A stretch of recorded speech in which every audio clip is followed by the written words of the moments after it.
세계 곳곳에는 이 고대 출처를 둔 이런 홍수 스토리가 많이 있습니다. 지금까지 한 270가지가 넘는 홍수 설화들이 발굴되었습니다. 그런데 뭐 디테일하게 좀 다른 부분도 있지만은 그러나 대부분 기본적으로 그 내용은 동일합니다.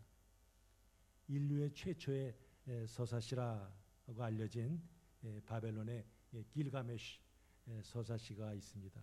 19세기 중반에 이라크 니누웨에 있는 그 옛 도서관 유적지에서 발견된 책인데 거기에 나오는 홍수 이야기가 이 성경에 나오는 노아 홍수 사건과 아주 비슷합니다.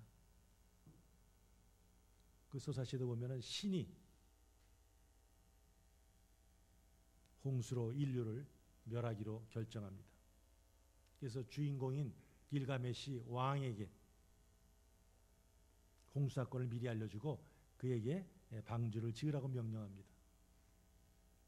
이제 주인공만 구원받고 그리고 다른 모든 생물들은 홍수로 죽는다는 겁니다. 그래서 홍수가 나서 그 방주가 떠 있고 이제 홍수가 끝난 후에 새를 내보내서 방주 밖의 상황을 알아봅니다. 그리고 홍수가 끝난 후에 이제 이 주인공이 바깥으로 나와서 그 신에게 희생 제사를 드립니다. 그 제사를 받은 그 신이 또 길가메시에게 이렇게 축복을 합니다. 자, 지금 이 내용 보면 어떻습니까? 창세기 6장부터 8장까지의 그 내용을 그대로 옮겨놓은 것 같습니다. 더구나 이 고대 이 바벨론 이 서사시가 성경보다 먼저 쓰였습니다. 자, 그러다 보니 뭐 일부 신학자들은 이 성경의 홍수 이야기는 바벨론의 서사시를 베낀 것이라 이렇게 주장하지만 그건 추측일 뿐입니다. 자, 노아 홍수 사건을 비롯한 이 창세기 기록된 것이 주전 한 1400년에서 1500년 사이죠. 그리고 이 고대 이 바벨론 홍수 실화는 한 주전 한 1600년에서 한 1800년께 쓰인 것으로 추측합니다. 자, 그런데 진짜 홍수가 일어난 것은 언제예요? 그보다 훨씬 수천 년 전의 일이죠. 자, 그 홍수 얘기가 노아의 세 아들 셈과 하벳과 야벳과 그 후손들의 입을 통해서 계속 전해져 내려왔을 거예요. 그러다가 부정확하지만 고대 바벨론 설화에 이것이 이제 기록되었습니다. 그리고 나중에 하나님께서 모세를 통해서 하나님의 성령의 감동으로 정확하게 그 사건을 기록해 놓은 것이 바로 창세기에 나오는 홍수 이야기입니다. 그러니까 얼마나 먼저 쓰였느냐 이것이 더 정확하다 이것이 아니죠. 얼마나 하나님의 성령의 감동으로 쓰여진 것인가 이것이 바로 우리 크리스찬들이 성경을 보는 시각입니다. 우리가 한 가지 사진 하나 보겠습니다. 미시간주에서 발견된 이 석판이 다섯 부분으로 되어 있습니다. 미국 아메리칸 인디언들이 그 석판에다가 이렇게 새겨놓은 거죠.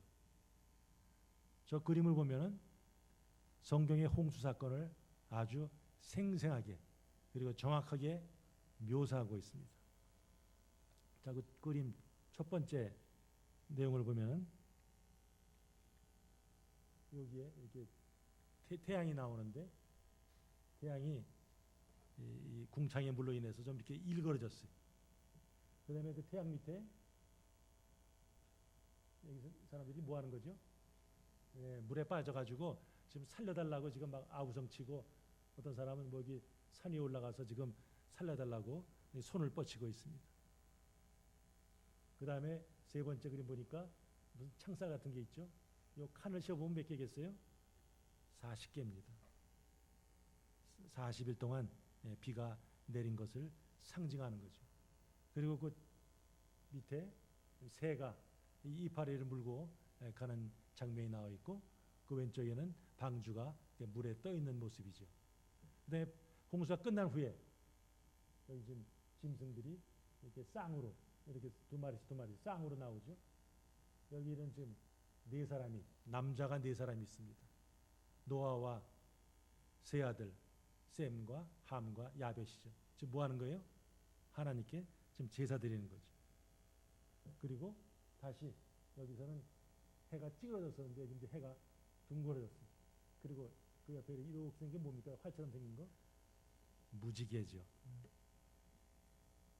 아주 노아의 그 홍수 기록을 그 인디언들이 전해 내려오는 그 구전을 토대로 해서 이렇게 그린 거죠. 자, 세계 도처에서 이런 홍수 설화들이 있다는 건 뭡니까? 그 대홍수가 그 팔레스타인 지방이나 중근도 지방 일부에서 일어난 것이 아니죠. 물이 이렇게 절벽처럼 쌓일 수 있습니까? 높은 데서 아래로 흘러가게 돼 있어요. 그러니까 한쪽에서만 홍수가 일어날 수 없어요. 자연히 물은 옆으로 흘러가게 돼 있죠. 그러니까 이 홍수는 일부에서만 일어난 것이 아니라 전 지구적인 현상인 것을 알 수 있습니다. 그래서 물이 불어난 이 과정을 우리 창세기 7장에서 써놓고 있는데 천하의 높은 산들이 다 잠겼다 그랬어요. 19절에. 21절에 보면은 땅 위에 움직이는 생물이 다 죽었다. 22절에도 코로 숨을 쉬며 사는 것들이 다 죽었다. 23절에도 땅 위에 있는 모든 생물들을 쓸어 버리셨다. 이런 기록이 있습니다. 허드슨 테일러라는 선교사가 있습니다. 그가 영국에서 이제 중국에 가서 선교하려고 작정하고 떠납니다. 그러나 당시 18세기 중반에 그 선교사들은 내륙은 이렇게 좀 지저분하고 불편하고 하니까 전부 다 상하이 이런 해안가 지방을 중심으로 선교를 펼쳤습니다. 그랬을 때 이 허드슨 테일러가 처음으로 내지 선교를 내륙으로 들어가서 복음을 전했습니다. 자, 그가 한자를 이렇게 관찰하다 보니까 오, 야, 신기하다 하는 그런 글들을 많이 발견했습니다. 자, 우리 한번 하나 예를 들어서 보겠습니다. 저 선자, 저 배선자죠. 배선자가 세 개의 단어가 합성된 거죠. 그 밑에 그 주자, 배주자죠. 보트. 그 다음에 그 위에 그 주자 옆에 있는 게 뭐예요? 이거? 팔자죠. 8명. 그 다음에 입구자. 그러니까 결국 뭐예요? 배에 탄 8사람 이거죠. 이걸 보면 뭐예요?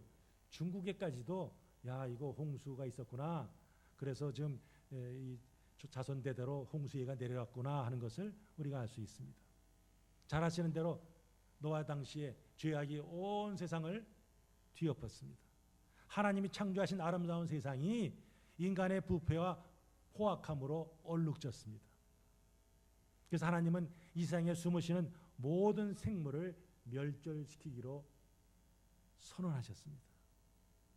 그러나 바로 멸절시키지 않고 120년이라는 그야말로 그레이스 피리어드지, 유예 기간을 주었습니다. 그 기간은 무슨 뜻이에요? 인간들에게 다시 돌아올 수 있는 은혜의 기간이고, 또 한편에서는 난 몰랐는데요 하면서 하나님의 심판에 대해서 변명할 여지가 없는 그런 기간을 주셨습니다. 노아는 하나님의 말씀을 듣고 열심히 방주를 짓는 일에 전념했습니다. 모든 사람들이 타락한 그런 상황 속에서도 노아는 믿음으로 하나님의 약속을 딱 붙들었습니다. 그리고 하나님의 하신 그 명령대로 정확한 사이즈대로 3층에 걸쳐서 역청을 칠하면서 방주를 지었습니다. 그 과정이 얼마나 힘들었겠습니까? 요즘같이 무슨 중장비가 있는 것도 아니고, 더구나 그동안 그렇게 비가 온 적이 없는데 산에서 배를 지니까 사람들이 얼마나 조롱하고 무시했겠습니까? 그러다가 마침내 방주를 지었을 때 하나님께서는 우리 7장 1절에 보면 너와 내 온 집은 방주로 들어가라. 이 시대에서 네가 내 앞에 의로움을 내가 보았음이니라. 하나님께서는 이 노아의 모든 행동이 하나님의 마음에 합한 하나님의 뜻대로 된 것이라, 야, 너 이렇게 했구나 하나님께서 칭찬하셨습니다. 그러시면서 지금부터 일주일 후 내가 40주야를 땅에 비를 내려서 내가 지은 모든 생물을 지면에서 쓸어버리리라 그랬어요. 자, 이때가 노아가 600세입니다. 2월 10일에 노아와 그 7 식구가 방주에 들어갔어요. 들어가자마자 바로 비가 온 것이 아니라 일주일을 기다렸습니다. 다시 한번 찬스를 주신 거죠. 그리고 일주일 지난 후에 이제 그때부터 비가 내리죠. 근데 노아의 식구들이 들어간 후에 누가 따라 들어가죠? 짐승들이 따라 들어갑니다. 지금 같은 뭐 짐승들 뭐예요? 그냥 산지 사방에 흩어졌을 거 아니에요. 저 공중에도 새들이 있겠고. 그럼 그것들 어떻게 방주에 집어넣습니까? 일일이 뭐 노아가 다니며 동네방네 다니면서 그 넓은 지역에 사냥하고 붙잡아서 집어넣습니까? 성경이 어떻게 돼 있어요? 하나님이 역사하시니까 그냥 짐승들이 몰려 들어왔어요. 그래서 쫙 줄을 서니까 그냥 노아는 너는 이 칸, 너는 저 칸 이렇게 교통 정리만 했을 뿐이죠. 모든 것이 하나님의 뜻 가운데서 이루어지는 것을 볼 수 있어요. 자, 그런데 그 집어넣을 때 7장 2절 보면 정결한 짐승은 암수 7씩, 부정한 것은 암수 2씩 놓으라 그랬어요. 자, 우리 지난주에 우리 살펴봤을 때 창세기 6장 20절에서는 암수 몇 마리씩 집어넣으라 그랬어요. 2쌍씩. 근데 7장에서는 7쌍씩 놓으라 합니다. 노아를 방주를 진 동안에 하나님께서 마음이 바뀌셨습니까? 성경이 모순입니까? 그게 아니죠. 자, 7쌍씩 지은 그 거룩한 짐승들 뭐 하죠? 나중에 홍수가 끝난 후에 잡아서 하나님께 번제를 드리죠. 하나님께 번제를 드리기 위해서 추가로 한 것이지 2쌍씩 이렇게 해놨는데 그거 번제로 드리면 어떻게 돼요? 그 종은 없어져 버리죠. 그러니까 하나님께서 그걸 염두에 두시고 거룩한 짐승들은 7쌍씩 방주에 집어넣으라 그랬습니다. 자, 하나님의 구원 계획 이미 창세기 3장 15절에 나옵니다. 여자의 후손을 통해서 하나님께서는 구원의 그 계획을 딱 세우셨어요. 그리고 시대마다 그 언약의 중보자를 세워서 하나님의 그 뜻을 이루게 하셨어요. 노아 시대에는 노아가 바로 언약의 중보자였습니다. 그래서 하나님께서는 노아와 맺은 그 언약을 기억하시고 노아와 그리고 그의 7 식구 그리고 덩달아서 동물들까지 생명을 보존하게 하셨습니다. 하나님이 그에게 명하신 대로 들어가매 여호와께서 그를 들여보내고 마지막으로 노아를 집어넣고 그 다음에 하나님께서 문을 꽉 닫으셨어요. 노아를 방주를 설계하신 분도 하나님, 짓게 하신 분도 하나님, 그리고 완성하시고 마지막에 들어가게 하신 분도 하나님이시죠. 그래서 이제 들어가자마자 한 일주일 동안 그 방주 안에 있으니까 갑자기 후두둑 거리는 거예요. 이제 비가 오는 소리가 이게 들리기 시작하죠. 하나님께 천지를 창조하실 때 창세기 1장 이제 보면 혼돈이죠. 혼돈의 물이 지구를 둘러싸고 있었어요. 그래서 하나님께서 궁창 위의 물과 궁창 아래의 물로 나누셔서 경기를 만드셨어요. 그때 보기에 좋았더라 하는 거죠. 근데 지금 인간의 죄악이 다시 무질서 세계로 지금 돌아가는 것을 볼 수 있습니다. 원래 궁창 위의 물과 궁창의 물이 떨어져 있었는데 하나님께서 그걸 지금 합치게 하는 거죠. 하늘의 창을 딱 여시고 밑에서 땅의 샘들을 팡 터뜨려 가지고 지금 그냥 그 물이 엄청나게 지금 이 지구 표면을 덮기 시작했습니다. 얼마 동안요? 40일 동안 쉬지 않고 땅에 비가 내렸습니다. 물이 많아지니까 그 방주가 떠오르죠. 그러다가 물이 떠다닙니다. 근데 그 방주에는 한 가지 없는 게 뭐가 있어요? 뭐가 없어요? 키가 없죠. 오른쪽으로 갈까? 왼쪽으로 갈까? 할 수가 없어요. 그냥 움직이는 대로 하나님이 인도하시는 대로 그 방주는 이렇게 흘러가게 되어 있습니다. 얼마나 물이 많아졌는지 높은 산보다도 15규빗이 더 올라갔더라. 15규빗이 얼마죠? 한 7.5m, 한 절반으로 생각하면 돼요. 쉽게. 한 7.5m. 그러니까 제일 높은 산보다 7.5m 더 올라갔다는 거예요. 그럼 우리 생각에는 에베레스트 산이 저 8,848m면은 그거보다 7.5m 그렇게 쌓였나? 어떻게 어디서 그렇게 많은 물이 나오지? 그건 오늘 우리의 생각이죠.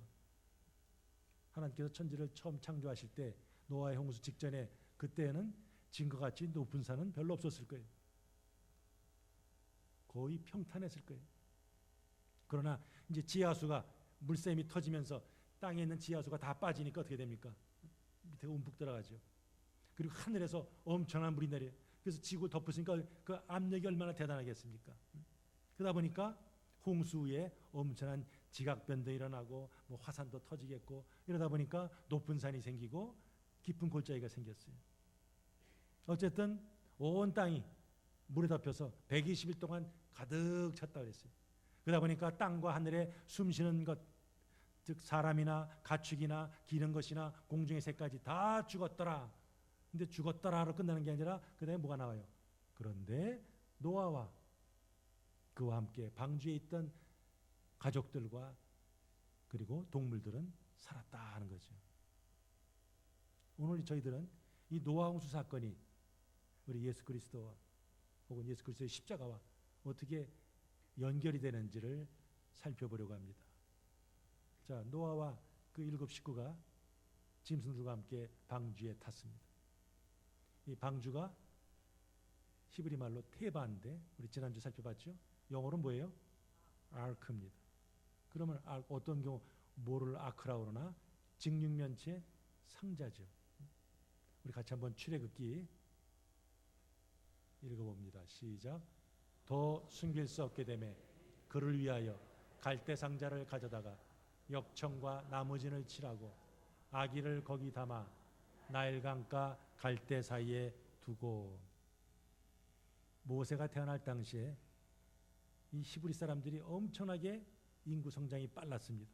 그러니까 바로가 위협을 느끼고 자, 사내아이가 태어나면 전부 다 죽여라 하는 아주 추상 같은 명령을 내렸습니다. 자, 모세의 부모가 모세를 안고 보는데 너무 잘생겼어요.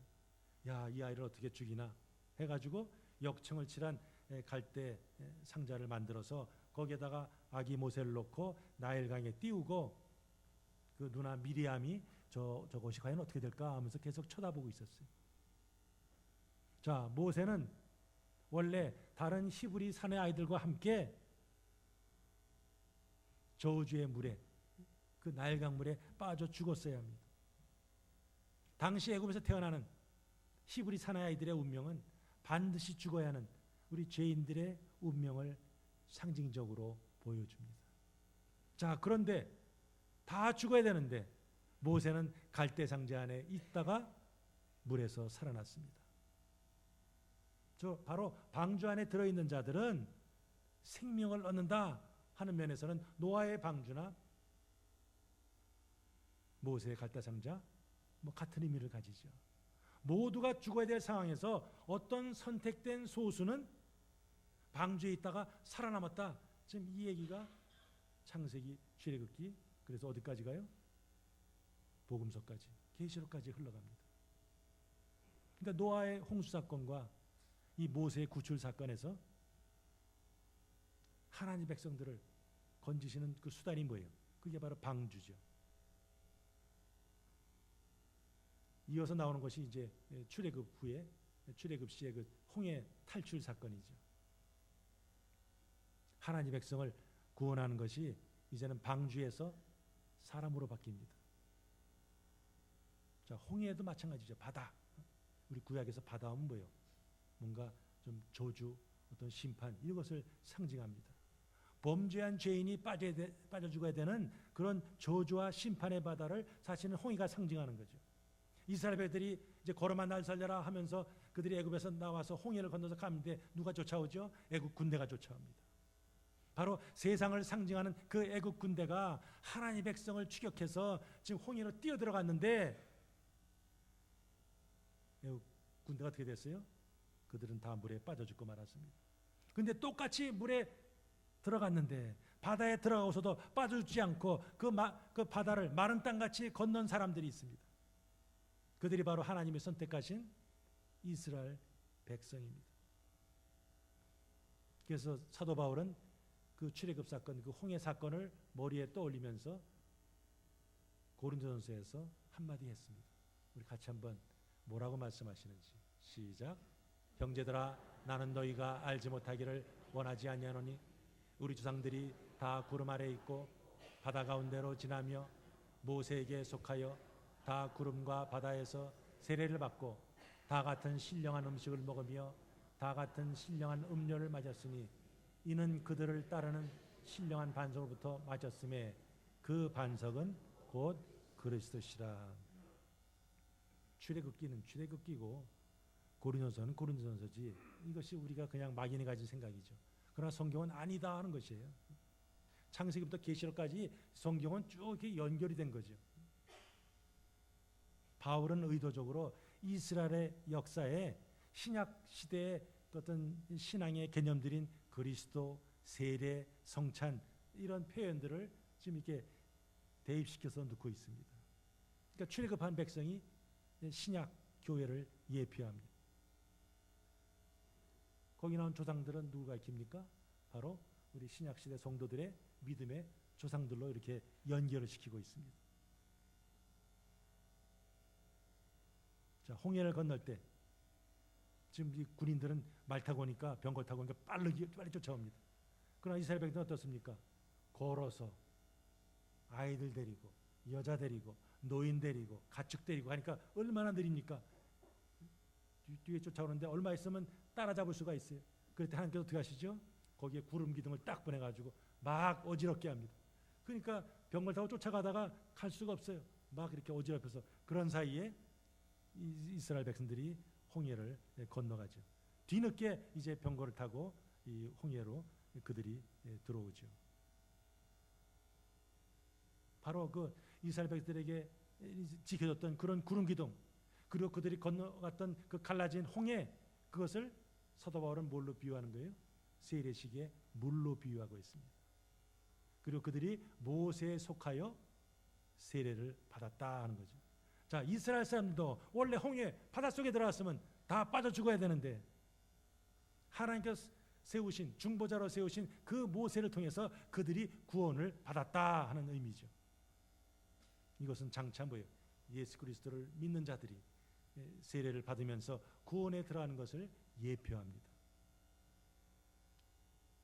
세례의 의미가 뭡니까?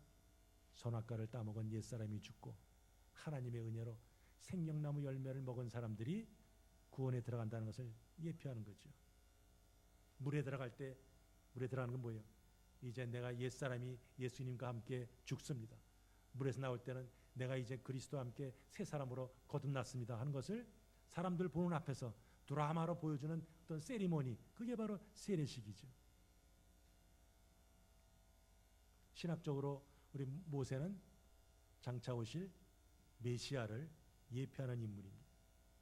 우리 신명기 18장 한번 같이 한번 읽겠습니다. 모세가 선지자로서 장차 이런 사람이 올 거야 예언을 합니다. 시작. 내 하나님 여호와께서 너희 가운데 내 형제 중에서 너를 위하여 나와 같은 선지자 하나를 일으키시리니 너희는 그의 말을 들을지니라. 장차 어떤 선지자 하나 올 터인데 너희들은 그의 말을 꼭 들어라, 순종해라, 그렇게 말했습니다. 자, 그리고 나서 1400년 후에 1500년 후에 어떤 분이 오셨어요.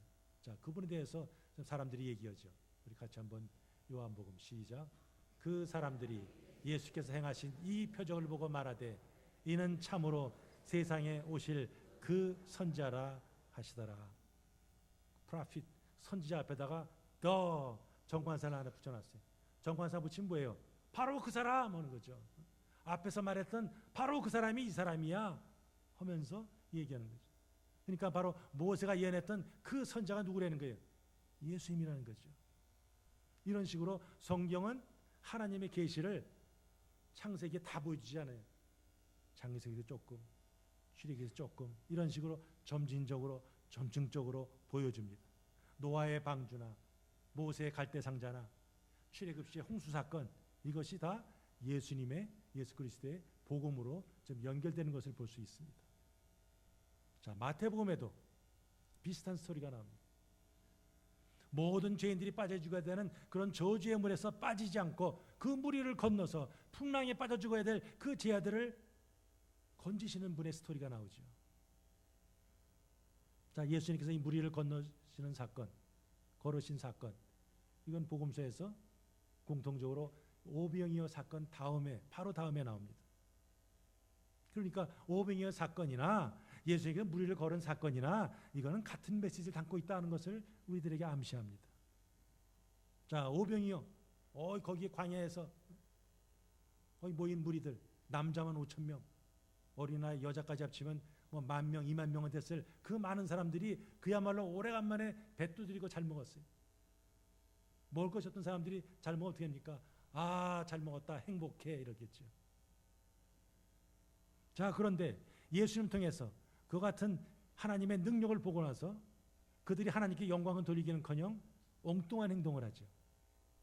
그게 요한복음 6장 14절의 스토리입니다. 예수의 행하신 이 표적을 보고 말하되 참으로 세상에 오실 그 선지자라. 저희가 와서 억지로 잡아 임금 삼으려는 줄을 아시고. 원대로 배불리 먹게 해주었더니 무리들이 지금 예수님 뭐 하려는 거예요? 자기들의 왕으로. 야, 이 사람만 붙잡으면 우리 빵 문제 해결되네. 우리 인생에 일어난 모든 문제 이분이 해결할 수 있어. 그렇게 생각하고 예수님을 왕으로 억지로 삼으려고 했어요. 자칫하다가는 예수님의 제자들도 야, 우리 예수님이 그렇게 대단한 분인가? 미혹될 수가 있으니까 예수님은 재빨리 그 제자들을 야, 너희들은 빨리 배 타. 빨리 저 게네사렛, 저 가버나움 쪽으로, 서쪽으로 빨리 가 하면서 보내죠. 그리고 무리들을 흩으셨어요. 그리고 예수님은 산으로 올라가셔서 기도하셨습니다. 주님이 이 땅에 왜 오셨습니까? 단순히 사람들이 원하는 어떤 떡을 주기 위해서, 사람들이 어떤 필요를 채워주기 위해서 오신 겁니까? 예수님은 이 땅에 당신의 살과 피를 주셔서 죄인들을 살리기 위해서 오셨죠. 이 아래 세상에 없는 그 생명, 저 윗세상에 있는 그 생명, 그 영원한 생명, 그것을 주시기 위해서 이 땅에 오셨어요. 그러나 사람들은 육신의 눈으로 예수님을 보니까 그런 예수님의 말씀을 이해할 수도 없었고 예수님의 그 말씀을 받아들일 수도 없었어요. 자, 지금 제자들은 예수님의 말씀대로 배 타가지고 예수님이 가라고 그랬으니까 하면서 열심히 지금 노를 저어서 동쪽에서 서쪽으로 가고 있었어요. 근데 갑자기 큰 바람이 불면서 파도가 일어납니다.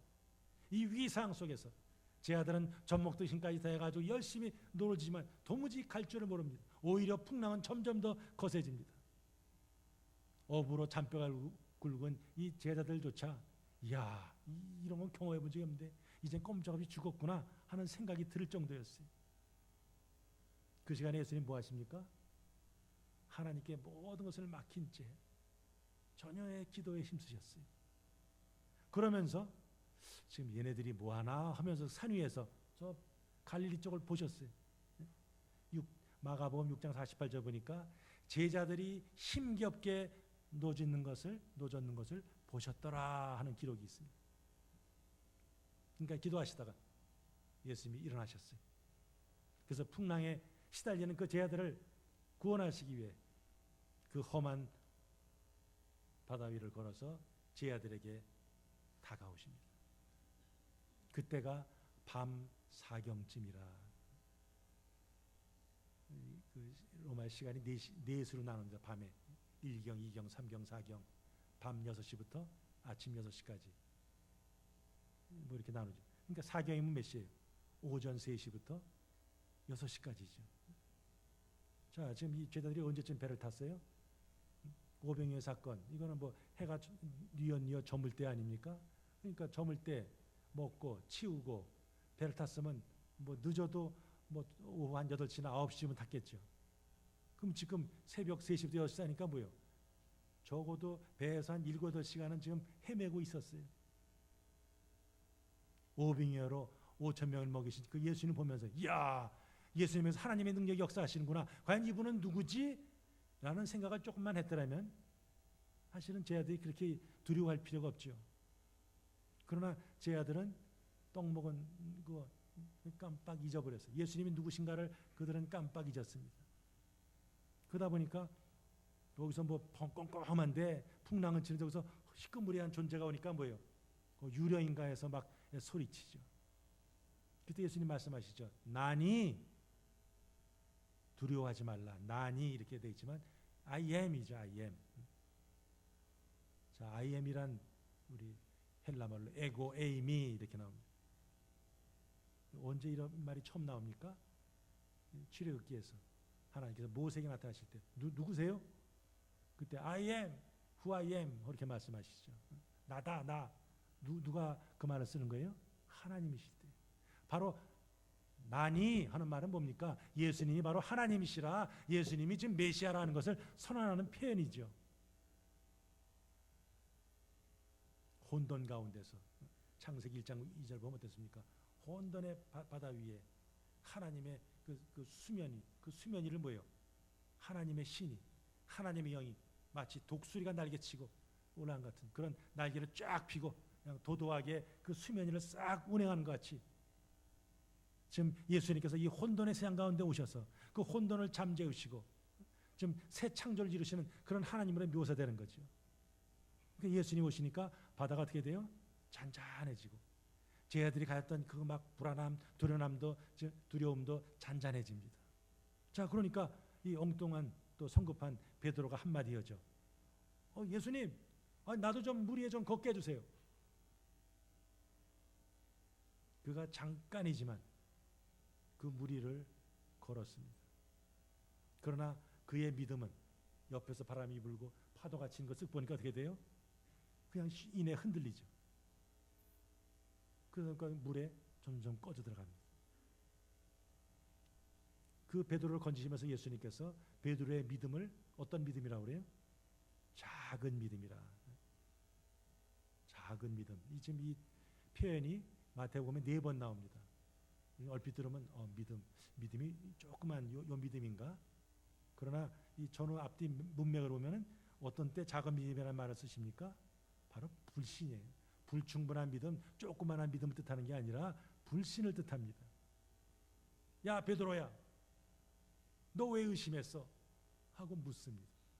그 의심이란 단어, 이 헬라 말도 문자적으로는 둘로 나뉘다 하는 것이.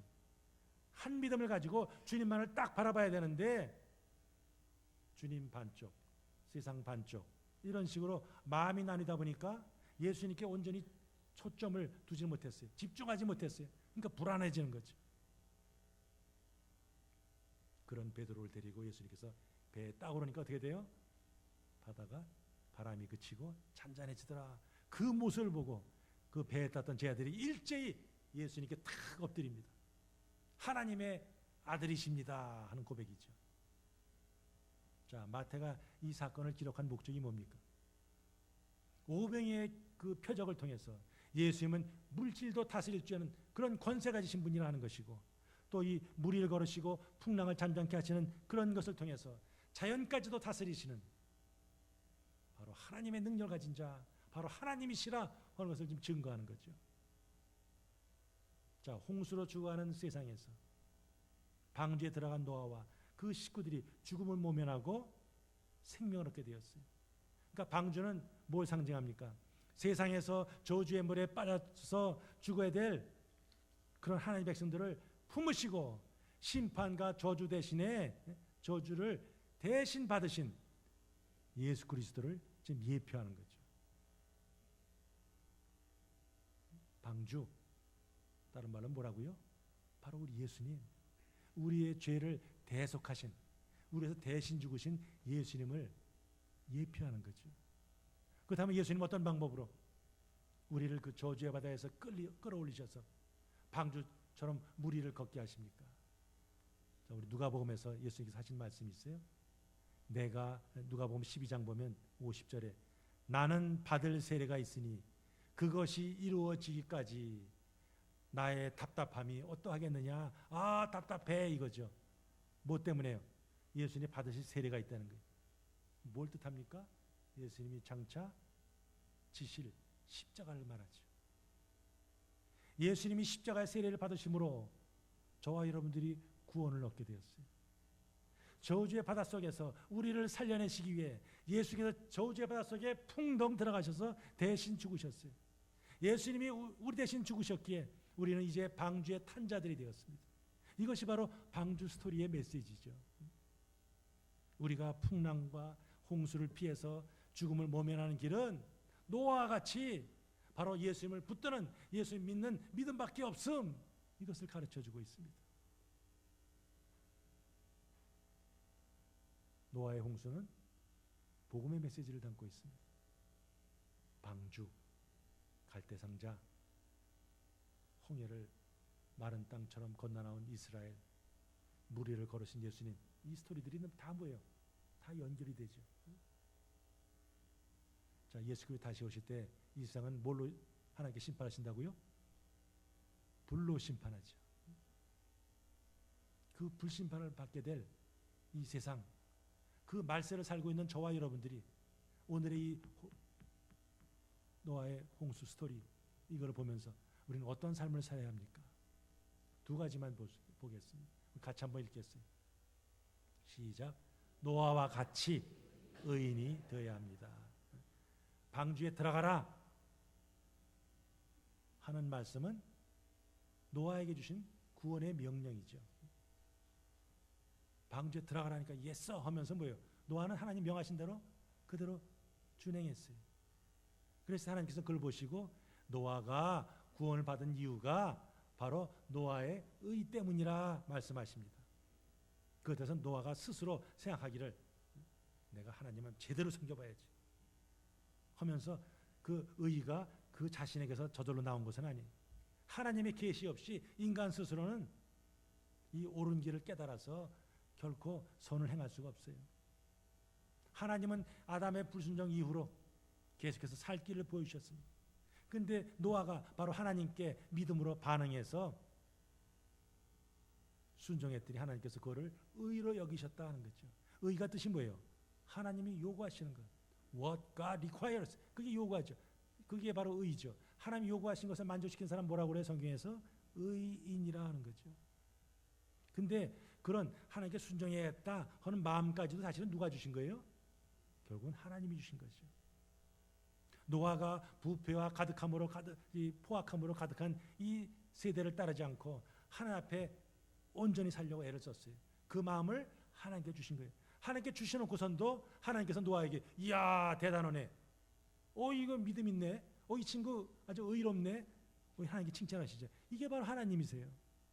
우리는 부족하지만 연약하지만 그야말로 겨자씨만한 믿음 조금 가지고 있는데 그걸 인해서도 하나님은 기뻐하시고 칭찬하시고 또 인도하시고 그런 사람들을 통해서 하나님께서 역사하십니다. 그렇다면 오늘 우리 삶도 마찬가지죠. 우리가 지은 죄를 통해서 주변에 나쁜 영향을 끼칠 수가 있어요. 우리는 끊임없이 하나님의 말씀에 우리 자신을 비춰오면서 회개하면서 자꾸 주님께 돌아와야죠. 우리가 변해야 가정이 변하고 교회가 변하고 이 세상이 변합니다. 지금도 하나님께서는 온 땅을 뭐 한다고 그래요? 두루 감찰하신다고 그래요. 뭘 찾으시는 거예요? 어디 노아 같은 친구 없나? 노아 같은 의인 좀 내 마음에 합한 종 없나? 하면서 하나님께서 지금 찾으시는 거죠. 그래서 그들을 찾으셔서 그들과 더불어 일하기를 원하십니다. 그런데 이 성도의 의로움은 오늘날은 어떤 때 가능합니까? 바로 하나님의 의이신 그 예수 그리스도를 믿을 때, 영접할 때 가능하죠. 우리는 부족하지만 우리가 주님을 믿을 때 하나님은 너 아직도 변화되지 않은 게 많네. 아직도 허물이 많네. 그렇게 하지 않으세요?